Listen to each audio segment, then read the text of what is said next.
आता आम्ही आमच्या कामताच्या शेताकडे आलोत. अकलकला पाहिजे इमली, त्याला चिंचा हव्या आहेत. मग चिंचेच्या झाडाखाली आलोय. बघा आता त्या चिंचा काढून देतो अकलकला.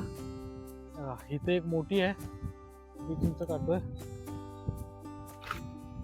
एक अकलक मिल गया, दूसरा ये देख. ये जुगाड़ अकलक ने किया है काटी का.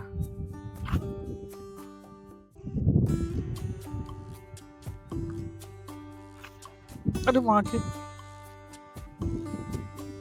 अंगावर येते ती चिंच.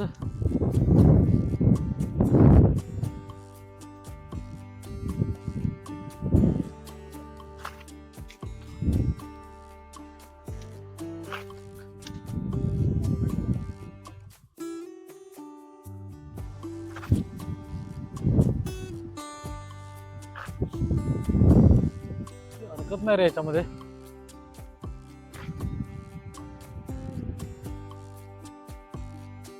अब तू नाही रे,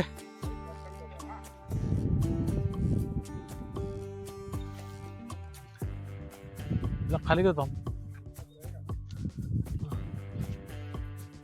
रे. हाइट आहे तेरा, आजा इसको पकड़.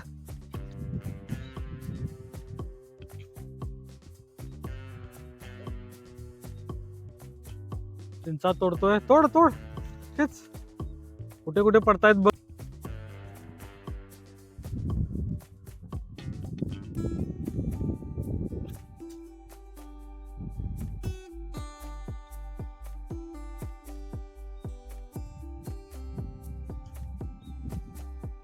अरे पहिले जमा तर कर.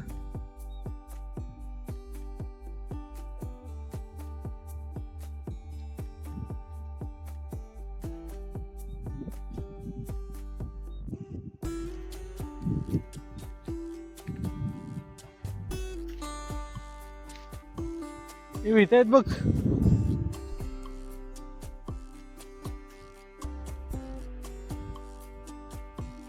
अकलक इथे आहेत बघ, इथे इथे खूप आहेत.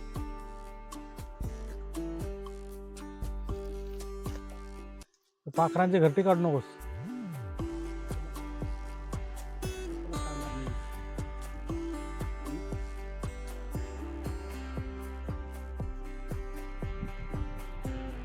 समोरचा आहेत ते काढत नाही, उगीच थरथर थरथर. आज आमचे शेजारी विष्णू मनवाडकर यांचा ऊस कारखान्याला जात आहे. कारखान्याला ऊस तोडून पाठवण्यासाठी तोडकरी हे नगरहून आणलेले आहेत.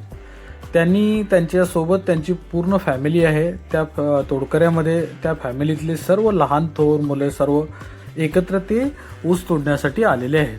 इथे माझे चुलते मोहन पाटील हे सुद्धा ते तोडकरी, ऊस तोडकरी कसे ऊस तोडून ट्रॅक्टर भरतायत, ट्रॅक्टरमध्ये ऊस भरतायत. आणि हा मुलगा जो आहे हा शाळकरी मुलगा आहे. त्यांची संपूर्ण फॅमिली सध्या ऊसाच्या तोडणीसाठी इकडे जागोजागी फिरतायत. आणि त्यांच्यासोबत ते आपल्या परिवारासोबत ती मुलंसुद्धा ऊस तोडण्यासाठी आपल्या परिवाराला मदत करतात. आणि ही मुलं शाळकरी आहेत. ही मुलं इयत्ता 8वी 9वी 10वीमध्ये शिकतायत.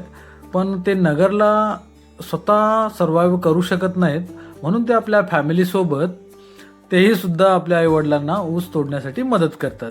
हा इयत्ता 9वीच्या शाळेमध्ये शिकणारा हा मुलगा आहे. हा सुद्धा आपल्या आईवडिलांना मदत करतो, पण त्याच्याजवळ पर्याय नाही, म्हणून ते आपल्या आईवडिलांसोबत ऊस तोडणीच्या कामामध्ये मदत करतात. आणि हे ते आता ट्रॅक्टर भरणार.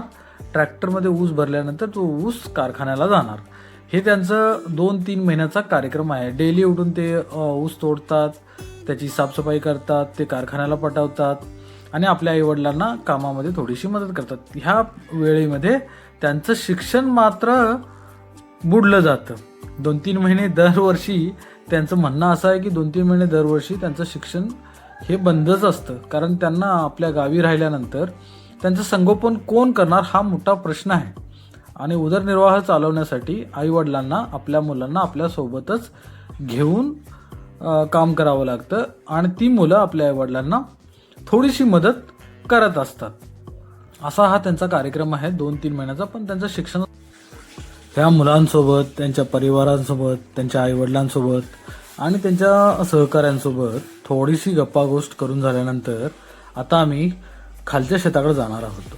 खालच्या शेतामध्ये काय पेरलंय काय नाही, ज्वारी पेरली की हरभरा पेरला, हे सगळं आम्हाला बघायचं आहे. आणि लगभग 5-6 महिने झाले आम्ही खालच्या शेताकडे गेलोच नाही. मग ते आम्ही शेताकडे फिरायला चाललो आहे. आता बघूया खाली जाऊन काय काय आम्ही माझ्या शेतामध्ये काय काय पेरलंय की नाही, कारण यावर्षी पावसाळा खूप झाला होता. तर आम्ही पुढे जाऊन बघूया की आम्ही माझ्या शेतामध्ये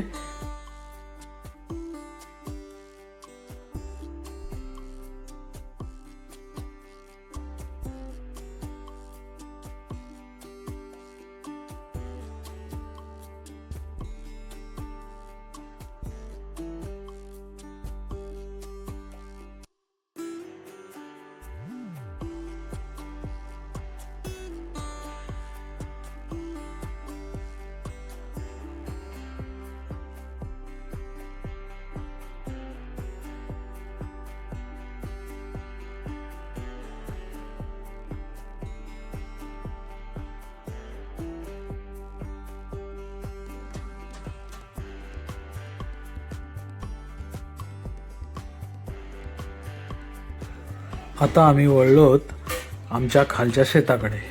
आमच्यासोबतच मोहन पाटील सुद्धा आमच्याशी गप्पा मारत चालले आहेत. त्यांनी सुद्धा ह्या वर्षी 2 पिकं घेतली. पहिलं त्यांचं भाताचं पीक होतं ज्या शेतामध्ये, ते बोलत आहेत की पीक बघा. आता दुसरं पीक ते भुईमुगाच्या शेंगा, त्याच्यासाठी त्यांनी शेत तयार केले आहे असं ते सांगतायत. जातेवेळी जमिनीकडे नजर फिरवा असं त्यांचं म्हणणं आहे. शेत कशा पद्धतीनं मी तयार केलं आहे आणि ह्याच्यामध्ये बी 2 दिवसांनी, म्हणजे आज ते थोडंसं काम करणार आहेत त्या जमिनीवर आणि उद्या ते त्या शेतामध्ये बी पेरणार आहेत, भुईमुग पेरणार आहेत. तर भुईमुगाची लावणी उद्या आहे. म्हणजे ते आपल्या शेताची कशी मशागत करून दुसरं पीक घेणार आहेत हे त्यांनी दाखवले आहे. आता त्या शेतामध्ये त्यांनी किती मेहनत केली आहे, किती ट्रॅक्टरवर सोबत काम केलं आहे, बैलांसोबत काम केलं आहे, अशा पद्धतीने सांगत होते. आणि माझी शेती आता दुसरं पीक ह्या वर्षीच्या पावसाळ्यानंतर दुसरं पीक घेण्यासाठी तयार आहे. आणि ते कसं तयार केलं आहे ते बघून जा असं त्यांचं म्हणणं आहे. चला तर मग बघूया पुढे जाऊन. हा बघा शेजाऱ्यांनी इथे ज्वारीचं पेरणी केली आहे, ज्वारी लावली आहे, जोरात मस्त उगून आलेली आहे. बाजूला त्यांचा ऊस पण आलेला आहे. आम्ही असंच बघत चाललो आहेत. आणि इथे बघा मोहन पाटलांनी आपली ही काळीभोर जमीन आहे ना, याच्यामध्ये ते आता उद्या भुईमुगाची लागवड करणार आहेत. त्यांनी आपल्या शेताची पूर्ण मशागत करून तयार केली आहे. आणि बियाणं पण सर्व भुईमुगाचं बियाणं पण आणलेलं आहे रेडी करून. ते पण उद्या सगळे त्यांच्या तयारीला आहेत. आता ते भुईमुगाची पेरणी करणार आहेत. तर आम्ही आता खालच्या शेताकडे चाललो आहोत. सूर्यास्ताचा वेळ झालेला आहे. 6-6:30 वाजलेले आहेत. आता सूर्यास्ताची वेळ झालेली आहे. आम्ही आमच्या खालच्या शेताकडे चाललो आहोत पुढच्या मार्गाने, त्यांचं मोहन पाटलांचं शेत बघून. आता रस्त्यामध्ये खालच्या शेताकडे जाते वेळी रस्त्यामध्ये अकलकला एक ऊसाचा मळा दिसला. त्याने तिथला ऊस घेतला. हा बघा पाठीमागे माझ्या ऊस खातोय. हा बघा अकलक ऊस खातोय. गावी ज्या दिवसापासून आलाय त्या दिवसापासून तो ऊस खातोय. पुढे जाऊन बघतोय तर वाटेच्या बाजूला माझ्या शेजाऱ्यांनी परत इथे पण त्यांनी ज्वारीची लागवड केलेली आहे. बाजूला ऊस आहे. भरपूर अशी त्यांनी शेतकऱ्यांनी सध्या ज्वारीची लागवड भरपूर केलेली आहे. ह्या शेतामधून काही शेतकऱ्यांनी ऊसाची लागवड भरपूर केलेली आहे. काही शेतकऱ्यांनी 3 महिन्याचं पीक, हे म्हणजे 90 दिवसाचं पीक आहे ॲक्च्युली ज्वारी. तर ज्वारीची पण भरपूर लागवड झालेली आहे. आता सध्या तरी ज्वारीचीच मला भरपूर ठिकाणी ज्वारीच लावलेली असं दिसते. चला तर मग पुढे जाऊन बघूया माझ्या शेतामध्ये काय पेरलं आहे नेमकं. आणि रस्त्यामध्ये आम्हाला एक फूल दिसलं. हे जंगली फूल आहे बघा, तुम्हाला दाखवतो आता. हे बघा, हे ते फूल आहे. हे मला वाटतं जंगली फूल आहे. आणि रस्त्याच्या साईडला कुंपणावर आलेलं आहे हे फूल. हे जंगली फूल आहे ॲक्च्युली.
ही आहे आपली जमीन.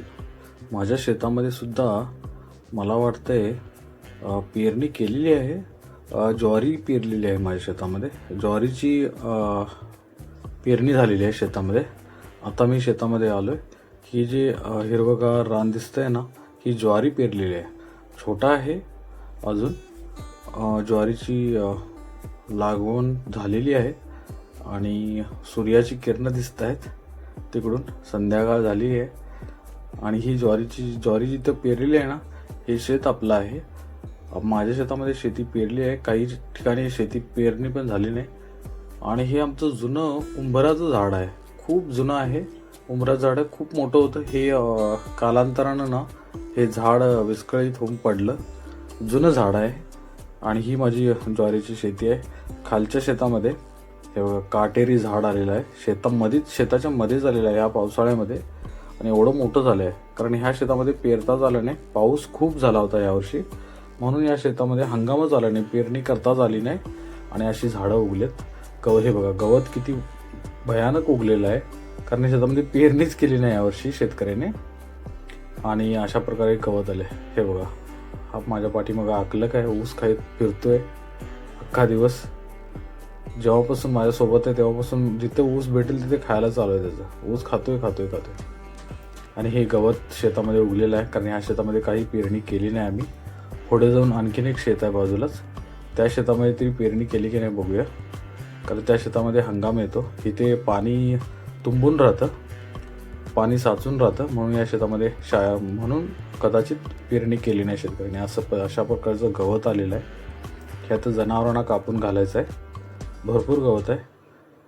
आणि पुढे बघूया जाऊन, त्या शेतामध्ये तरी पेरणी झाली. हां, तिकडे पेरलंय वाटतं. थोडंसं हिरवं दिसायला लागलं आहे. तिथे पण मला वाटतं ज्वारीचीच पेरणी झालेली आहे. हलकंसं दिसतंय.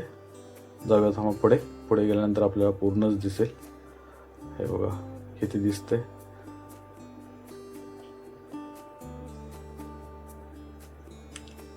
हे गवत भरपूर आल्यामुळे रस्ताच दिसत नाही, वाटच दिसत नाही त्या शेताकडे जायला. हलकीशी छोटी वाट आहे, तिथून आम्ही जाऊया. आम्हाला दिसेल पुढे काय पेरलंय नाही पेरलंय.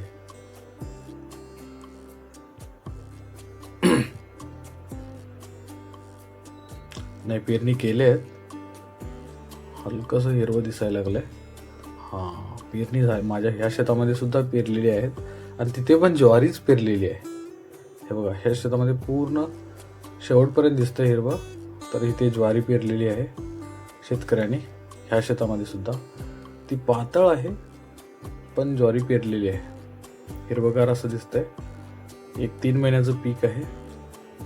आणि हे बाजूने सगळं गवत मोठं उंच आलेलं बांधाचं गवत आहे शेताच्या. आणि मध्येच ही माझी शेतामध्ये ज्वारी पेरलेली आहे. अशा ह्या प्रकारे ह्या शेतामध्ये पेरणी झालेली आहे.